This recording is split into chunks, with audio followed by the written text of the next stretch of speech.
জিয়াউর রহমান রাষ্ট্র ক্ষমতায় আসার পরে তার ধারাবাহিকতায় তার মানে একটা আমাদের দেশে মানে এমন একটা সৃষ্টি করলো যে সেই যে মনে হলো যে পাকিস্তানে যে ছিল ও যে বলা হয় যে উনি ঘোষক, কিসের ঘোষক? তাহলে যদি ঘোষকই হবে তাহলে বঙ্গবন্ধু কেন পাকিস্তানের টার্গেট হলো, উনি কেন হলেন না? জামাতের লোকেরা, মুসলিম লোকেরা তারা বড় বড় লবিস্ট তারা আমেরিকায় করেছে এবং আমেরিকা থেকে এবং বিশ্বের অনেক জায়গা থেকে প্রধানমন্ত্রী শেখ হাসিনার উপর চাপ সৃষ্টি করেছে, কিন্তু উনি কাউরের কাছে মাথা নত করেন নাই। বিশ্বব্যাংক টাকা বন্ধ করেছে কার ইশারায়? আমেরিকার ইশারায়। কাজে আমেরিকার ৭১ সালের যে ভূমিকা ছিল আজকে সে একই ভূমিকা আছে, এর থেকে তাদের পররাষ্ট্র নীতিতে কোনো পরিবর্তন হয় না। আমি বীর মুক্তিযোদ্ধা ডাক্তার মোহাম্মদ আব্দুল মান্নান, কমান্ডার রাজশাহী মহানগর ইউনিট কমান্ড সংসদ ও সভাপতি মতিয়া থানা আওয়ামী লীগ। আমি আমার সাক্ষাৎকার দেওয়ার পূর্বেই আমি শ্রদ্ধাভরে স্মরণ করছি জাতির জনক বঙ্গবন্ধু শেখ মুজিবুর রহমান, জাতীয় চার নেতা এবং ২ লক্ষ মা বোন যাদের সম্ভ্রমের বিনিময়ে আমরা অর্জন করেছি স্বাধীন সার্বভৌম বাংলাদেশ। আপনি যে প্রশ্ন করেছেন সেই প্রশ্নের উত্তর তো একটু সময় সাপেক্ষ ব্যাপার, তবুও আমি বলবো যে আমার হলো যে আমি যে কথা আমার পূর্ববর্তী বক্তা বলে গেছেন আমাদের শ্রদ্ধেয় বীর মুক্তিযোদ্ধা মোহাম্মদ আলী কামাল ভাই, যে আমিও ৬২ যে কুখ্যাত শরীফ কমিশন যে শিক্ষানীতি এর বিরুদ্ধেই আমরা প্রথম কিন্তু এই রাজনীতিতে অংশগ্রহণ করি। তখন আমি রাজশাহী হাই মাদ্রাসার ছাত্র, ক্লাস 9-এ পড়ি। তখন আপনার রাজশাহীতে ছাত্র রাজশাহী কলেজ, রাজশাহী বিশ্ববিদ্যালয়, রাজশাহী মেডিকেল কলেজ, এটা একেবারে সেই মানে ছাত্র আন্দোলনটা বেশ তুঙ্গে। তখনই আমরা এই ছাত্র আন্দোলনে অংশগ্রহণ করি এবং অংশগ্রহণ শেষে আমরা রাজশাহী যে ফুলার হোস্টেল আছে, ফুলার হোস্টেলে বসে সেখানে ছিল সেলিম বলে একজন ছাত্রনেতা ছিল, সেখানে আবু জাফর এবং আব্দুর রাজ্জাক ফকির, এরা মিলে আমরা তখন আপনার এই যে আমাদের ছাত্র রাজনীতির মানে প্রেক্ষাপট এবং আগামী কর্মসূচি কী ধরনের হবে সেই বিষয়গুলো নিয়ে আমরা সেখানে করছি। তারপরে তো হলো আপনাদের মানে করি আসি। তারপরে তো আপনার আমাদের ৬৬-র যে আমাদের ৬ দফা আন্দোলন, ৬৬-কে কেন্দ্র করে আমাদের যে ৬৯-এর যে গণঅভ্যুত্থান, ৭০-এর নির্বাচন, তারপর ৭১-এর মহান মুক্তিযুদ্ধ, এবং এখানে প্রত্যেকটা জায়গাতেই আমরা কাকে পেয়েছি, কার অনুপ্রেরণা, এবং ৭ই মার্চের ভাষণ, যেটা আমাদের আমি মুক্তিযোদ্ধা হিসাবে যখন ৭ই মার্চের ভাষণে কিন্তু আমরা মানসিকভাবে আগে থেকে আমাদের প্রস্তুতি ছিল এই জন্যে যে আমরা ছাত্রলীগ করতাম। কাজে আমাদের বঙ্গবন্ধুর যে চিন্তা চেতনা, এটা তো কিন্তু ছাত্রলীগের উপরে করে তখন জনগণ যদিও সঙ্গে ছিল, কিন্তু ছাত্রলীগের তখন একটা বিরাট ভূমিকা ছিল আমাদের স্বাধীনতা সংগ্রামে, এইটা একেবারে পরিষ্কার কথা। এবং সেখানে আমাদের জাতীয় এই যে ছাত্রলীগের যারা জাতীয় পর্যায়ে নেতৃত্ব দিতেন, ঢাকা বিশ্ববিদ্যালয়ে যারা নেতৃত্ব দিতেন, রাজশাহী বিশ্ববিদ্যালয়ে যারা নেতৃত্ব দিতেন, তাদের সম্মিলিত প্রচেষ্টায় কিন্তু আমাদের এই মুক্তিযুদ্ধ বা স্বাধীনতা যুদ্ধটা অনেকটা ত্বরান্বিত হয়েছিল। এবং একটা আমরা ৭ই মার্চের ভাষণের পরে আমি ব্যক্তিগতভাবে একেবারে সিদ্ধান্ত নিয়ে ফেললাম যে না, এখন আমাদের বিকল্প কোনো চিন্তা হয়, আমাদেরকে সশস্ত্র সংগ্রামের মধ্যেই পাকিস্তানের হামলা বাহিনীকে আমাদের দেশ থেকে ওদেরকে উৎখাত করতে হবে এবং বাংলাদেশ করতে হবে। তো আমরা ৭ই মার্চের পরে আমরা যা রাজশাহী প্রেক্ষাপট বলি একটু খালি সংক্ষেপে, যে রাজশাহীতে আমরা তখন আপনার এই এহিয়া খান ৩ তারিখে যে অধিবেশনটা, ওটা অনির্দিষ্ট যখন বন্ধ করলেন, তখন আমরা ছাত্রলীগ রাজশাহী মেডিকেল কলেজের সকলেই হোস্টেল ছেড়ে চলে গেছে, আমরা ২-৩ জন থেকে গেলাম। তার মধ্যে একজনের নাম না করলে হয়, তিনি হলো শহীদ কাজী নুরুন নবী, নওগাঁর ছেলে, ভীষণ বিপ্লবী একটা ছেলে, আর কুষ্টিয়ার ফারুক বলে একটা ছেলে, এবং রাজশাহীর আমাদের এই আহমদপুরের আফজাল, এই কয়েকজন আমরা থেকে গেলাম। আমরা কিন্তু ভিতরে কিন্তু সমস্ত অর্গানাইজ করি মেডিকেল কলেজের যারা থেকে। তো এইভাবে আমাদের শুরু হলো এবং 25শে মার্চে যে যখন ঘটনাটা যে নৃশংস হত্যাকাণ্ড ঘটে গেল, ওঠার পর বলে তো রাজশাহীতে সহ শুধু সারা বাংলাদেশে একটা মেসাকার হয়ে গেল, ধ্বংসাত্মক হলো, পাকিস্তান সেনাবাহিনী আমাদের অনেক লোক হত্যা করলো। তারপর 26 তারিখে বঙ্গবন্ধু তো আমাদের স্বাধীনতা ঘোষণা করলেন, আমরা মুক্তিযুদ্ধ।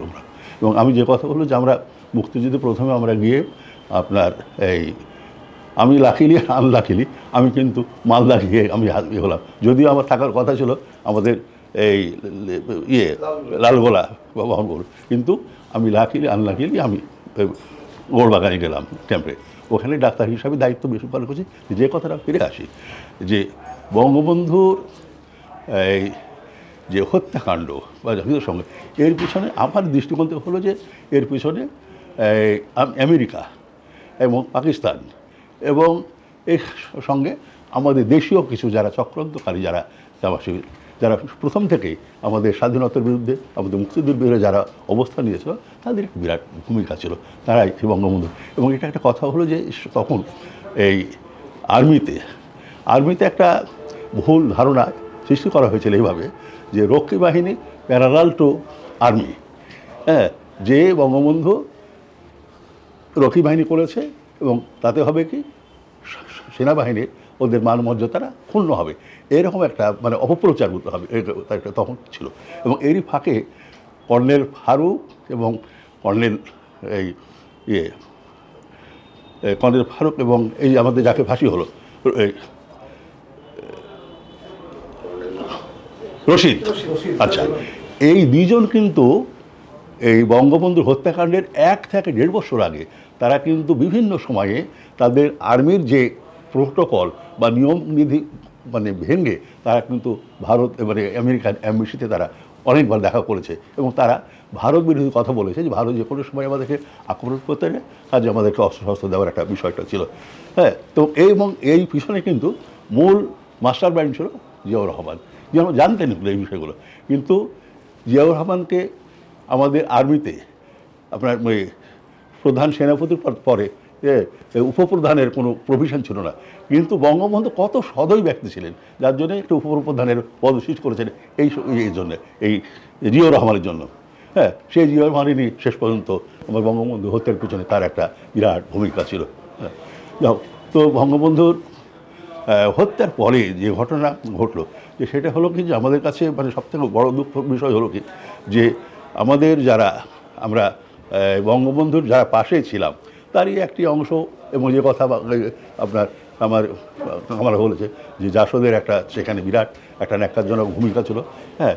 এই সমস্ত সব কিছু মিলেই তখন আমাদের বাংলাদেশে একটা অরাজকতার সৃষ্টি করলো। 5 জন এমপিকে মারা হলো, আপনার পাটের কল, গুদাম, ব্যাংক লুট, অমুক নানা রকম মানে অরাজকতা করলো। এবং যারা প্রতি বিপ্লবী অর্থাৎ যারা মুক্তিযুদ্ধের যারা পরাজিত শক্তি, এই শক্তির সঙ্গে অন্য অন্য সমস্ত শক্তিগুলো একত্রিত হয়ে বাংলাদেশে একটা অস্থিতিশীল মানে রাষ্ট্র।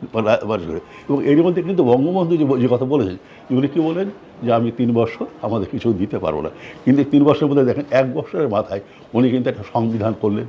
উনি 3 মাসের মাথায় ভারতীয় সেনাবাহিনীকে উনি তার দেশে ফিরাই দিলেন, যেটা অকল্পনীয়। পৃথিবীর ইতিহাসে একটা বিরল ঘটনা যে একটি দেশের সেনাবাহিনী যে দেশকে আমাদের মুক্তিযুদ্ধকে আমাদেরকে মানে সাহায্য করলো সেই সেনাবাহিনীকে উনি 3 মাসের মাথায় বাংলাদেশে এখন ইয়ে হলো। এবং ইন্দিরা কিন্তু বললেন যে তোমার সেনাবাহিনীকে তুমি কবে ফিরাই নিয়ে যাবা, বলে আমি ডেট দিয়ে করবো। এবং দেখুন উনি একটা চমক দিলেন যে বঙ্গবন্ধুর যেদিন জন্মদিন ঠিক জন্মদিনের দিনে উনি সেনাবাহিনীকে ফেরত নিয়ে গেলেন। এই যে বিষয়গুলো এটা শুধু একমাত্র বঙ্গবন্ধুর মতো এরকম একটা বড় মাপের এইরকম একটা শক্তিশালী নেতা বিচক্ষণ নেতার পক্ষে এটা অন্য দ্বিতীয় কারো পক্ষে শুনে। এবং ওই সময় প্রায় 120 জনের 20টা দেশে উনি স্বীকৃতি আদায় করেছিলেন বাংলাদেশকে। শুধু চীন, সৌদি আরব এরকম হাতে মারা কয়েকটি রাষ্ট্র তখন বাংলাদেশের স্বীকৃতি দেয়, বাকিগুলো সবগুলো স্বীকৃতি দিয়েছে। তো বঙ্গবন্ধু হত্যার পরে যেটা ঘটলো, যেমন আমি একটা মুক্তিযোদ্ধা আমার কথা বলি, মুক্তিযোদ্ধারা পর্যন্ত ওই সময় নিজের পরিচয় দিতে পর্যন্ত তারা মানে ভয় পেয়েছে যে কী জানি কখন করে। আমরা যেন তখন শঙ্কা দ্বিধা ভয়ে ছিল। এবং বঙ্গবন্ধু মানে মুক্তিযোদ্ধাদের যে মানে তারা প্রথম টার্গেটই হলো মুক্তিযোদ্ধা, যারা বঙ্গবন্ধুর মানে অনুসারী বা মুক্তিযুদ্ধের যারা মানে নির্দেশে যারা মুক্তিযুদ্ধ করে তাদেরকে টার্গেট হলো। করার পরে বঙ্গবন্ধু হত্যা করার পর 83 দিনের মাথায় ওই নভেম্বরে 7 তারিখ 3 তারিখে 4 জাতীয় নেতাকে তারা হত্যা করার কোথায় জেলখানায়, যেটা সেফটি জায়গা সেখানে। তাহলে উদ্দেশ্য কী ছিল যে ওদের প্রথম উদ্দেশ্য ছিল বঙ্গবন্ধুকে হত্যা করা হলো, 4 নেত্রীকে হত্যা করা হলো এবং আওয়ামী লীগে যারা মানে নেতৃস্থলে তাদেরকে সমস্ত জেলে আটকানো হলো। এবং বাংলাদেশ থেকে মুক্তিযুদ্ধ আওয়ামী লীগ নেতাদেরকে এখন নিশ্চিহ্ন করে দেওয়া হয় এবং বাংলাদেশকে যেন ভবিষ্যতে আওয়ামী লীগের কোনো নেতারা যেন আওয়ামী মানে মুক্তিযুদ্ধের কথা স্বাধীনতার কথা বলতে পারে এবং দেশটাকে পাকিস্তানি একটা কায়দায় ফিরিয়ে নেওয়ার জন্য যারা উঠে পড়ালো। তার প্রমাণ হলো এই যে আমাদের বঙ্গবন্ধু শেখ মুজিবুর রহমান যারা যুদ্ধাপরাধী তাদের বিচার শুরু করেছিলেন এবং ওই সময় 35,000 যুদ্ধাপরাধীকে উনি জেলে দিয়েছিলেন। আর তার মধ্যে উনি একটা ক্ষমা করেছিলেন। ক্ষমা করার পরে 11,735 জনকে কাস্টডিতে রাখলেন এবং তাদের বিভিন্ন মেয়াদে তাদের শাস্তি হয়েছিল, ফাঁসি হয়েছিল। জিয়াউর রহমান ক্ষমতায় এসে তাদের সকলকে মুক্ত করে দিলেন এবং যারা ওই সময় ইয়েকে নিজামি থেকে আর গোলাম আজমকে পাকিস্তানকে নিয়ে এসে এখানে আবার জামাতের সঙ্গে দল করার সুযোগ সুবিধা করে দিলেন এবং ওই যুদ্ধ মানে বঙ্গবন্ধুর হত্যাকাণ্ডের সঙ্গে যারা জড়িত ছিল তাদেরকে বিভিন্ন অ্যাম্বাসিতে তাদেরকে পুনর্বাসিত করা হলো এবং সহজ যাওয়ার একটা পথ করে দিল এবং এবং এই জিয়াউর রহমান রাষ্ট্র ক্ষমতায় আসার পরে তার ধারাবাহিকতায় তার মানে একটা আমাদের দেশে মানে এমন একটা সৃষ্টি করলো যে সেই যেন মনে হলো যে পাকিস্তানে যে ছিল ও যে বলা হয় যে উনি ঘোষক, কিসের ঘোষক? তাহলে যদি ঘোষকই হবে তাহলে বঙ্গবন্ধু কেন পাকিস্তানের টার্গেট হলো, উনি কেন হলেন না? যদি সত্যিকারই যদি উনি ঘোষক হয়, উনি যদি বিরাট কিছু হতেন তাহলে তো পাকিস্তান আর্মিরা তাকেই টার্গেট করতো, কিন্তু তাকে টার্গেট না করে বঙ্গবন্ধু কেন করলেন? তো এটা পরিষ্কার যে বঙ্গবন্ধুই হলো বাঙালি জাতির মুক্তির জন্য, স্বাধীনতার জন্য, বাঙালির সার্বিক মানে মুক্তির জন্য বঙ্গবন্ধুই বাংলাদেশের একমাত্র নেতা, এর বিকল্প বলে। কাজী ঘোষক ওখানে উনি ঘোষক বলে কোনো কথা নেই। হ্যাঁ, বঙ্গবন্ধুর মেসেজটা সে পড়তে পারে, কিন্তু এই না যে বঙ্গবন্ধু স্বাধীনতা ঘোষণা দিয়ে, স্বাধীনতা ঘোষণা 26 তারিখের প্রথম প্রহরে বঙ্গবন্ধু দিয়েছে। এটা তো দালিলিক ব্যাপার, এটা গোটা বিশ্ব জানে যে ওই ওনার যে উনি যে রেডিও মানে ওয়ারলেসের মাধ্যমে যে মানে ইয়েটা পাঠালেন সাধারণ মেসেজটা, এটা তো সারা বিশ্বব্যাপী এটা প্রচার হয়েছে। কাজে এখানে ঘোষকের যে বলা যে সুযোগটা, এটা একেবারে ভিত্তির মিথ্যা বানোয়াট। এইখানে যেটা বিষয় এই যে আমার ওই ভালো বসে আছে আমাদের, হ্যাঁ, এবং এই যে কামাল ভাইয়ের বসে আছে, এইখানে কিন্তু সবচেয়ে বড় কথা হলো আপনার এই এমন একটা পরিবেশ তৈরি করলো যেখানে আওয়ামী লীগের মানে যারা নেতা, আওয়ামী লীগের যারা কর্মী, তাদের চলাফেরা, তাদের গতিবিধি সমস্ত মানে তারা ইয়ে রাখতো যাতে কেউ কোথাও বের করতে পারে না। এবং ওইখানে আপনার জিয়াউর রহমান এমন তার একটা মানে ওইখানে পরিবেশ তৈরি করলো যার জন্য, তবে তার মানে এই না যে এখানে আওয়ামী লীগের কর্মকাণ্ড বন্ধ ছিল। তারা কিন্তু ভিতর অর্গানাইজ করে বঙ্গবন্ধুর যে আদর্শ এবং যে ই করছে সেটাকে কিন্তু অর্গানাইজ করার জন্য তারা কিন্তু ভিতরে সমস্ত কাজ করছে, এই বিষয়ে কোনো সন্দেহ নাই। এবং তারপর এবং যখন আমাদের মধ্যে যখন একটা বিষয় হলো যে আমাদের 1981 সালে বঙ্গবন্ধুর কোণে শেখ হাসিনা যখন দেশে ফিরে আসলেন, তখন দেশে একটা বিরাট একটা আমল পরিবর্তন হয়ে গেল এবং যেখানে ছিল সমস্ত কিন্তু মাঠে নেমে আসলো। তার প্রমাণ হলো যখন এয়ারপোর্ট থেকে ঝড় বৃষ্টির মধ্যে যখন উনি ঢাকায় আসে তখন 2-3 ঘন্টা সময় লেগেছে। এই যে ঝড় বৃষ্টি ঝঞ্ঝা মানে এই প্রতিকূল আবহাওয়া এই সমস্ত উপেক্ষা করে কিন্তু বঙ্গবন্ধু মানে ঘটনাটা হলো কি যে আমাদের তখন নেতৃত্বে একটা ঘাটতি ছিল, সেই ঘাটতিটাকে পূরণ করলে সেখানে আসার পর শেখ হাসিনা আসার পরে তখন এই যে 21টি বছর 96 থেকে 75 থেকে 96, হ্যাঁ, এই 21টি বছর সংগ্রাম করতে হয়েছে, বুঝছেন? তো নেতা মানে বঙ্গবন্ধুর কন্যা আসবার পরে কিন্তু মানে আমাদের যারা আওয়ামী লীগের যারা নেতা কর্মী তারা কিন্তু আবার সুসংগঠিত হয়েছে এবং বঙ্গবন্ধুর কন্যা শেখ হাসিনা রাষ্ট্র ক্ষমতায় আসার পরে প্রথমে যে কাজটি করেছে সেটা হলো, আমি একজন মুক্তিযোদ্ধা হিসাবে যে যৌথ অপরাধীদের উনি বিচার করেছেন, করে তাদের শাস্তি দিয়েছেন, যারা বিদেশে পলাতক আছে তাদের নিয়ে আসার জন্য চেষ্টা করছে। এটা একটা বিরাট দিক। এবং তখন আপনি মানে জানেন যে এই যুদ্ধাপরাধীদের যাতে বিচার করতে না পারে, তারা এখানে থেকে বড় যারা জামাতের লোকেরা, মুসলিম লোকেরা, তারা বড় লবিস্ট তারা আমেরিকায় করেছে এবং আমেরিকা থেকে এবং বিশ্বের অনেক জায়গা থেকে প্রধানমন্ত্রী শেখ হাসিনার উপর চাপ সৃষ্টি করেছে, কিন্তু উনি কাউরের কাছে মাথা নত করেন নাই। উনি এ ব্যাপারে একেবারে দৃঢ় প্রতিজ্ঞ ছিলেন যে আমার পিতার যে এই হত্যার আমি বিচার করব এবং করে ছাড়ছেন। এখনও যদি দেখেন যে এই আমেরিকা কিন্তু বাংলাদেশের পিছনে এখনও লেগে আছে। তার দেশে কি হচ্ছে, ফিলিস্তিনিতে কী হচ্ছে, মানবরা হচ্ছে না, সেখানে কোনো কথা নাই। এখনও বাইডেন বলতেছে কি যে তাদের নিরাপদ আত্মহত্যার জন্য ওরা যুদ্ধ করছে।